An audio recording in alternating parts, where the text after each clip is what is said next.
안녕하십니까. 인문학연구소 인현입니다. 이번 시간에도 우리 역사 속의 범죄자들에 대한 이야기를 해보도록 할 텐데요. 그 12번째 주인공은 페류나의 표본 혹은 표상이라고 할 수 있는 박한상에 대한 내용이 되겠습니다. 1994년 5월 19일 새벽 강남구 삼성동의 한 집에 불이 나서 부부가 사망하는 사건이 발생하게 됩니다. 이 부부는 고려 한양유통의 사장인 박순태 그리고 그의 부인 조순희였습니다. 게다가 박씨 부부의 조카인 12살 이군마저 그 자리에서 목숨을 잃었고 화장실에 갔다가 불이 난 것을 보고 도망쳤다라고 이야기하는 아들 박한상만이 살아남았죠. 경찰은 단순 화재 사고라고 생각했지만 형식적으로 부검을 의뢰하게 되었고요. 여기서 뜻밖의 결과가 나오게 됩니다. 화재로 사망한 부부의 시신에서 흉기로 40여 차례나 난자당한 상처가 발견된 것이죠. 자, 이 사진을 보시면 범행이 발각되기 전에 범행 현장에서 태연하게 이 돌아다니고 있는 박한상의 사진이 보입니다. 뒤에는 지금 불난 집을 배경으로 경찰들이 막 조사하고 있고요. 거기서 박한상도 태연하게 같이 걸어 다니고 있어요. 경찰은 현장의 정황상 면식범의 소행으로 파악을 했고요. 마침 한 간호사가 박한상의 머리에 피가 묻어 있었다라는 진술을 하게 됩니다. 그래서 그를 조사하던 중에 종아리에서 이자국을 발견하게 돼요. 그리고 집중 추궁한 끝에 드디어 박한상의 자백을 이끌어내는데 성공합니다. 그렇다면 그는 왜 이처럼 끔찍한 존속 살해를 저지르게 된 것일까요? 1971년 삼형제 중에 둘째로 태어난 박한상은 어린 시절부터 학업에는 취미가 없었다고 해요. 하지만 자동차에는 관심이 많아서 자동차 튜닝 쪽의 진로를 생각하기도 했다고 하고요. 그러나 경동시장에서 한약방을 기업으로 일구어낸 그의 아버지 박순태가 보기엔 어처구니 없는 일이었습니다. 압구정 현대고등학교를 졸업하고 겨우 원광대학교 토목과에 입학을 하게 됩니다. 그러나 대학 생활에는 적응하지 못한 채 유흥업소를 들락거리기 시작했죠. 1991년 학교를 휴학하고 방위병으로 근무한 박한상은 1993년 제대 후에도 학교에 복학을 하지 않고 부모를 졸라서 미국으로 유학을 가게 됩니다. 로스앤젤레스 근교의 어학원에 입학한 그는 그곳에서도 적응하지 못했고요. 무단결석을 일삼다가 결국 도박에까지 빠져들게 됩니다. 결국 자신이 가지고 있던 돈 2천만 원을 비롯해서 아버지에게 얻은 차량 구입비까지 도박으로 날린 그는 몰래 귀국을 하게 되고요.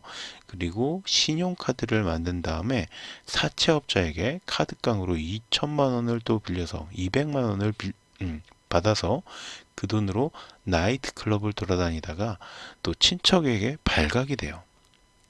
이 사실을 알게 된 아버지는 박항상을 당장 불러들였고요. 호적을 파가라. 너 같은 놈은 아무것도 할 수 없는 놈이다. 등의 말로 화를 냅니다. 그러자 박항상은 자기 잘못은 생각하지도 않고 자기한테 혼냈다는 그 사실에 격분을 해서 범죄를 결심하게 되죠. 하지만 실제로는 100억대에 이르는 유산을 상속받기 위한 범죄였다라고 보는 것이 맞을 것 같아요. 왜냐하면 그때 당시에 이 아버지가 하고 있던 그 사업이 엄청나게 잘 됐다고 해요. 지금도 100억이면 어마어마한 큰 돈이죠. 근데 90년대 초중반 그때 100억이라면 지금 가치로 환산하기 뭐 제가 잘은 모르지만 거의 10배 정도는 더 높게 생각을 해야 되지 않을까 싶어요. 자, 어쨌든 마침내 사건 당일 박한상은 피가 묻을 것을 우려해서 자신의 옷을 모두 벗고 나체 상태로 안방에 침입해서 아버지를 흉기로 수차례 찔러서 살해합니다. 자, 그런데 이 과정에서 이 아버지는 격렬하게 반항을 하면서 박한상의 종아리를 물기까지 했죠. 그래서 위에서 이야기했죠. 종아리에 이자국이 있었기 때문에 이걸 집중 추궁했다. 박한상은 이제 부엌으로 도망치는 어머니마저 쫓아가서 살해를 하게 되고요. 집에 불을 질러서 혹시 모를 증거가 있을지 모르니까 다 인멸하려고 한 거예요. 그리고 이 과정에서 이 집에 함께 살고 있었던 이모 부부는 마침 수안보로 여행을 간 상태였고요. 그리고 혼자 잠들어 있던 사촌 동생 이군이 사망하게 된 겁니다. 그러니까 박한상은 하룻밤 사이에 자신의 친족 3명을 살해한 것이죠. 자, 이게 바로 박한상의 모습입니다. 나무위키에서 가져온 사진이고, 박한상은 학창 시절부터 이른바 야타족, 뭐 오렌지족 이런 거 그때 있었잖아요. 그러니까 야타족이어서 여자들과 뭐 원나잇을 즐긴다거나 술을 마시고 사고를 일으키는 등 문제적인 인물로 통했다고 해요.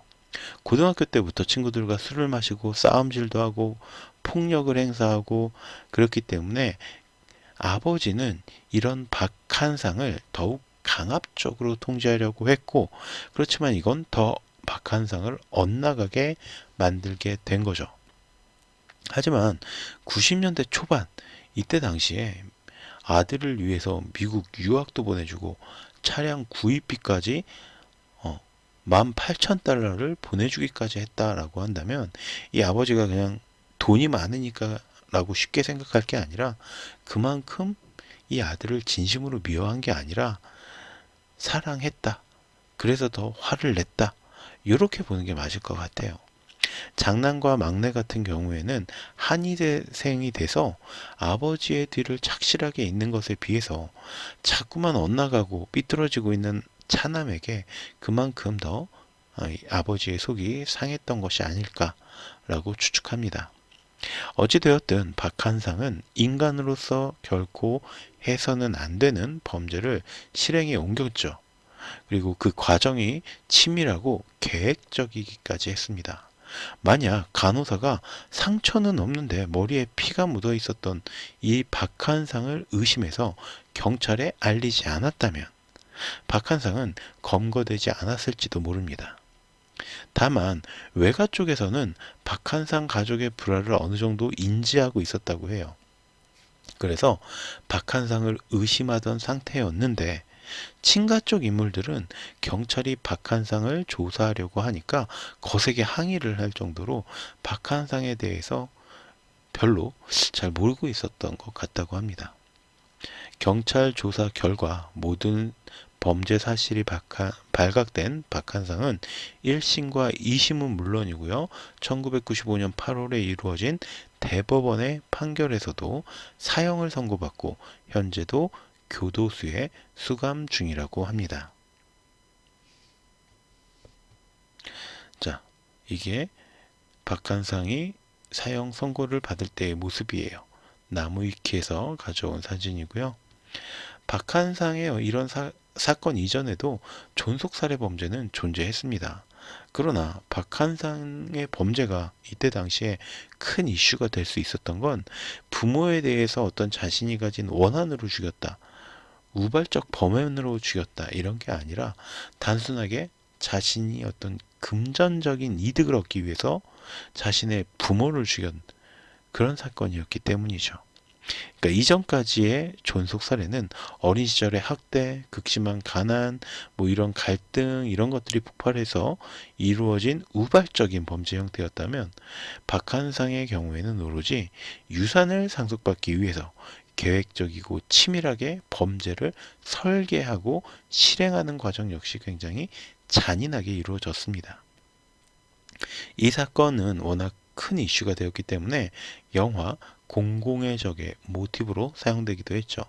거기에서는 이제 투자금의 이탈을 막기 위해서 펀드 매니저인 조규환이라는 인물, 이성재 씨가 연기한 이 조규환이라는 인물이 자신의 부모를 죽이는데 영화에서는 그의 어머니가 자신을 죽인 아들이지만 그래도 감싸주기 위해서 이 살해 과정에서 조규환의 손톱이 부러지자 이걸 자신이 삼켜버리는 장면이 등장을 해요. 왜냐하면 그 현장에 그게 있으면 자신의 아들이 의심받겠다라고 생각한 거죠. 그런데 이 어머니의 마음은 그랬지만 수사관들은 이 어머니를 부검하면서 손톱이 어머니 뱃속에서 나왔다. 이거 이상한데? 하고 조규환을 잡는 결정적인 증거로 활용하게 되는 거죠. 이게 공공의적 영화 포스터입니다. 시네마 서비스에서 제공했던 영화고요. 지금으로부터 약 30년 전 가정의 달이었던 5월의 어느 날 한 가정에서는 이토록 끔찍한 일이 일어났고요. 박한상은 경찰 조사 과정에서 범행을 인정하고도 다른 인물을 공범으로 지목하면서 사건 수사를 방해하기까지 했습니다. 인간이 인간으로 존재하는 존엄성의 바탕에는 나를 둘러싸고 있는 가족이 있어요.